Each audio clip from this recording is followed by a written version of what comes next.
हमारे प्यारे नबी सल्लल्लाहु अलैहि वसल्लम और एक काफरा औरत का बहुत खूबसूरत वाक़या है, प्लीज़ ज़रूर सुनिएगा।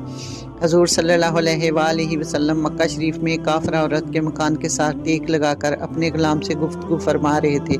उस औरत को जब मालूम हुआ कि हमारे आका उसकी दीवार से टेक लगाकर बैठे हुए हैं, तो उस औरत ने अपने घर की सारी खिड़कियों को बंद कर लिया ताकि हमारे नबी की आवाज़ उसके कानों में ना चली जाए। उसी वक्त हज़रत जिब्राइल अलैहिस्सलाम हाज़िर हुए और अर्ज़ किया, या रसूल अल्लाह, आपकी मुबारक पुश्त इस घर पर लग गई है।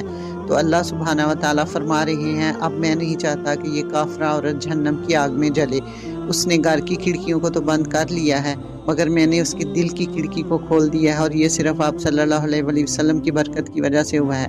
इतने में वो औरत बेचैन होकर घर से बाहर आती है और हमारे नबी सल्लल्लाहु अलैहि वसल्लम के कदमों में गिरकर मुसलमान हो जाती है। सुभान अल्लाह। अगर आपको ये वीडियो अच्छी लगी हो तो दोस्तों में ज़रूर शेयर कीजिएगा।